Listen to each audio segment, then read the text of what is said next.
Há profecias que chegam como trovões, e há profecias que chegam como brisa, abrindo portas silenciosas dentro do coração. Durante anos, um manuscrito permaneceu oculto entre paredes frias de um convento italiano. Diziam que, naquele manuscrito, Padre Pio, o Santo das Chagas, teria descrito o destino de um homem nascido sob o Cruzeiro do Sul, um capitão, ferido na carne, provado na alma, amado e rejeitado com a mesma força. Não um mito, não um anjo, mas alguém feito de poeira e oração. O texto não dava datas, tampouco oferecia garantias, oferecia sinais. E sinais, quando o tempo amadurece, falam por si. Coincidências que se alinham, silêncios que revelam, portas que se abrem. E então, a pergunta que atravessa a garganta do povo: quem seria ele? O homem cujo passo faria ecoar o passado, o presente e o que ainda não nasceu. Os estudiosos voltaram às páginas antigas, seguindo letras inclinadas, como se fossem trilhas em um deserto. Encontraram uma frase que os deteve, marcado no corpo por lâmina, marcado na alma por injustiça. Outra logo adiante: será amado por metade do povo e odiado pela outra metade. E por fim, o sussurro que parecia um destino: quando julgarem que terminou, começará a levantar-se. A América Latina é vasta, mas a profecia era um espelho voltado para o sul, refletindo um país inteiro. Era a coincidência, ou o tempo cumprindo o que fora selado. Não havia nomes, e por isso as imagens tornavam-se mais nítidas. Um capitão em campanha, o corte que quase levou a vida, a multidão dividida entre prantos e aplausos. Não era política, era símbolo, era uma chave para decifrar a sede de justiça e de sentido que queimava na alma de uma nação. Padre Pio conhecia a linguagem do sofrimento. Durante 50 anos, carregou as chagas de Cristo, e nelas aprendeu a gramática secreta da esperança. O sofrimento não destrói os escolhidos, costumava dizer, apenas os prepara. O manuscrito ecoava essa certeza. O capitão do Sul não seria poupado da dor. Passaria por humilhação, silêncio, escárnio. Perderia amigos, forças, a própria voz por instantes. Mas a fé, entre as cinzas, continuaria acesa, pequena, teimosa, indomável. E quando as ondas do tempo recuassem, revelariam o que os olhos não viram nos dias de tempestade. Não era a promessa de um trono, era a promessa de um coração refeito. Porque no mapa de Deus, a estrada mais curta entre a queda e a grandeza passa pela cruz. O texto falava de família como fortaleza. A oração da casa ergue o que o mundo tenta derrubar. Havia a imagem de mãos dadas ao redor da mesa, uma voz que agradece, outra que pede proteção. O capitão, dizia o manuscrito, encontraria ali o abrigo primordial, o abraço que o devolve ao chão, o olhar que o lembra do porquê lutar, não por títulos, não por glória, mas por rostos, pelo lar que permanece aceso quando a noite engrossa, e além da casa, a pátria, não como bandeira de ocasião, mas como herança recebida e dever ofertado. Amar a pátria não é cegar-se, é enxergar mais fundo, é desejar que cada rua tenha paz, que cada escola tenha sonho, que cada hospital tenha cuidado. Fé, família, pátria, 3 alicerces, 3 velas acesas contra o vento. Mas o manuscrito reservava um trecho que parecia pulsar como o coração da profecia. Nele, Padre Pio falava das 3 ondas, não como simples marés, mas como movimentos da própria mão de Deus sobre a história. Dizia o texto que a primeira viria como sussurro, discreta, mas inevitável. Coisas ocultas serão trazidas à luz. A segunda onda seria mais intensa, quase como uma voz que ecoa em praça aberta. Testemunhos surgiriam de onde menos se espera, e então viria a terceira onda, a mais profunda, a mais avassaladora. Nela, os fatos falariam por si. A primeira onda é o despertar da consciência.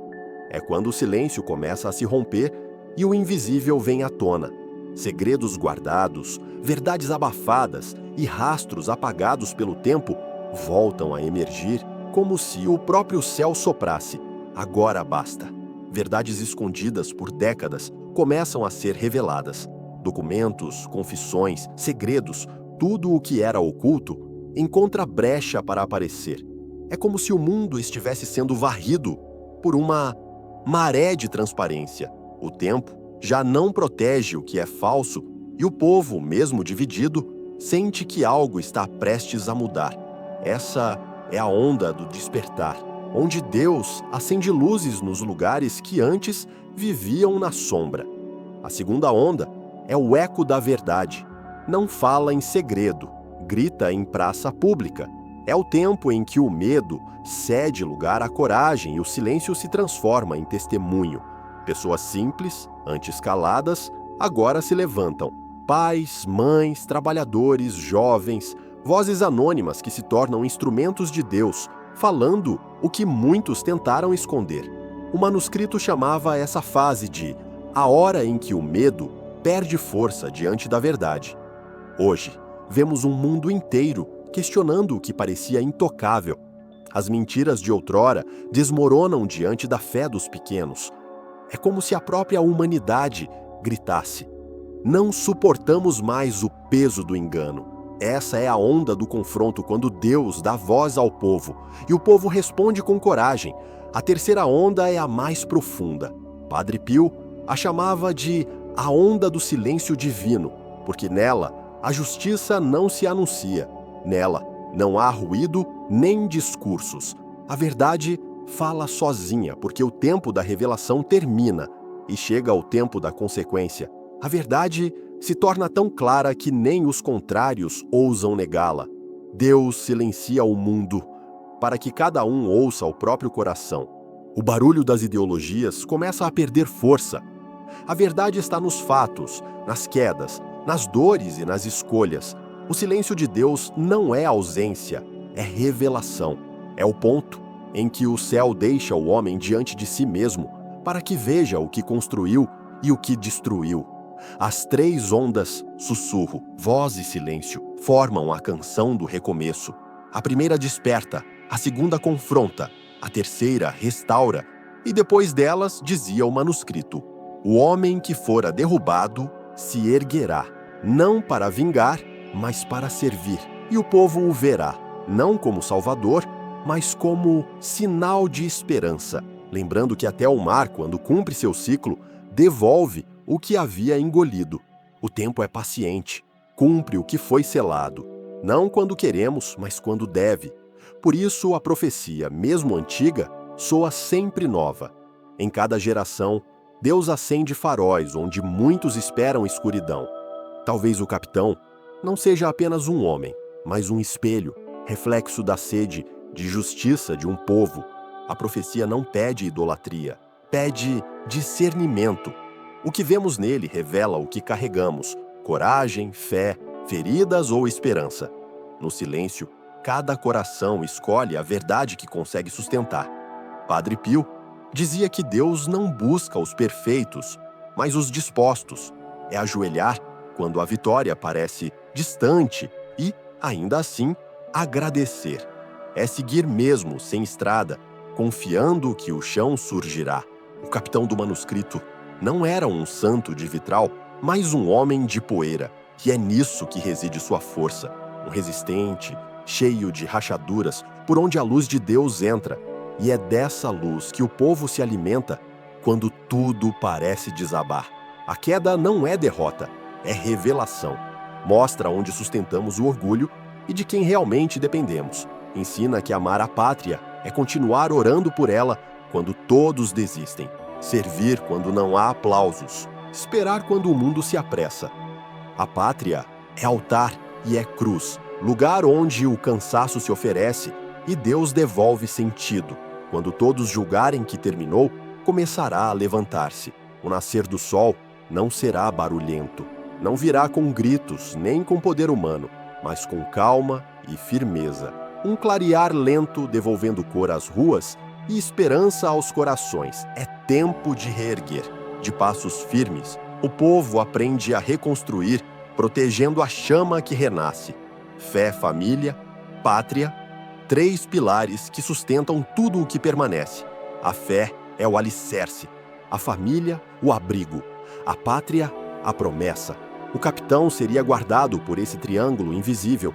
Quando tentado, lembraria: ser fiel ao que te trouxe até aqui. E o povo, ao vê-lo, entenderia que a força de uma nação nasce dentro de casa, na mesa simples, onde ainda se agradece antes de comer. As ondas não destroem o que é de Deus, elas apenas lavam. O que a primeira revela, a segunda confirma e a terceira sela. Não é espetáculo, é purificação. O capitão não volta por força, mas por fé. Não para se vingar, mas para servir. A justiça, quando chega, não precisa de barulho, basta existir. Padre Pio lembrava que o amor de Deus não é teoria, é pão partilhado. Por isso, o manuscrito une o altar e a praça, o sagrado e o humano. O homem do Cruzeiro do Sul é menos destino individual e mais chamado coletivo. Orar, trabalhar, perdoar e permanecer. O que transforma um país não é uma voz, mas muitas vozes em uníssono. O manuscrito fala da noite longa, a que faz a fé tremer nas janelas. Nela, o capitão aprende o silêncio, o povo aprende a vigiar e as famílias aprendem a orar sem alarde. A noite não é o fim, é escola, e toda escola deixa marcas, mãos calejadas, olhos que não desistem do horizonte. Quando a aurora chega, ninguém chama de sorte. Todos sabem, foi Deus. E fomos nós. Precisamos compreender que não é apenas o corpo que se cansa, nem apenas a nação que se enfraquece. Estamos sofrendo ataques espirituais, silenciosos, persistentes, que tentam apagar a fé, dividir as famílias e enfraquecer o amor pela pátria. Padre Pio alertava que o mal age com disfarces sutis, infiltrando-se onde a oração rareia e o coração se dispersa. Por isso, é tempo de vigilância. Oração é resistência, fé é defesa. E toda alma que permanece em oração torna-se muralha contra o desespero e a mentira. Se a queda mostrou quem fomos, a volta revelará quem escolhemos ser. Não idolatrem, não demonizem, diz a profecia. O capitão é instrumento, o maestro é Deus, o povo é coro. A canção, justiça, quando cada um cumpre seu papel, o som muda. Menos ruído, mais harmonia.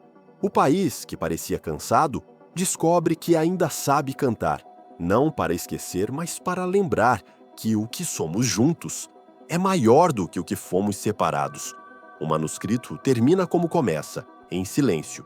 Quando Deus quer restaurar uma nação, primeiro permite que ela sofra, para depois fazê-la renascer. O renascimento não é um salto, é um caminho. Pedras, sim, mas que conduzem a pastos verdes. O capitão caminha, o povo caminha, a família sustenta, a fé ilumina, a pátria abençoa. E o tempo, paciente, cumpre o que foi selado. Não é preciso ver tudo para crer. Basta dar o próximo passo. É assim que o impossível se move. É assim que a esperança aprende a ficar de pé.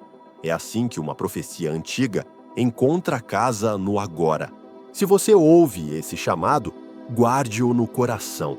Não como promessa de glória, mas como convite a servir. Reze pelo seu lar, pela sua rua, pela sua pátria. Trabalhe no pequeno com grande amor. Proteja a verdade como quem protege uma chama no vento. Quando vierem as 3 ondas, reconheça-as não pelo barulho, mas pela paz que deixam. Quando vier o recomeço, aceite-o não como troféu, mas como tarefa. E quando alguém perguntar se tudo não passava de coincidência, sorria com a sabedoria de quem caminhou. Talvez sim, talvez não. Mas quem foi fiel ao bem nunca precisou de certezas para continuar. Há profecias que nascem para assustar. Esta nasceu para compreender. Não para erguer um homem, mas para ajoelhar um povo. Não em derrota, em oração. Que Padre Pio interceda para que a fé não desfaleça, para que as famílias permaneçam unidas e para que a pátria reencontre sua vocação. Se a história é feita de tempos, que este seja o tempo do retorno ao essencial. E, se um capitão deve erguer-se, que o faça não para dominar, mas para servir. Assim, o manuscrito antigo torna-se luz sobre os nossos passos. Deus, pátria, família, 3 pilares que sustentam o renascer de um povo. 3 sinais de que o amanhecer, enfim, começou. Gostou dessa mensagem? Curta o vídeo, inscreva-se e compartilhe com quem acredita que o Brasil ainda pode renascer. Cada novo inscrito mantém viva a chama da fé, da esperança e da verdade.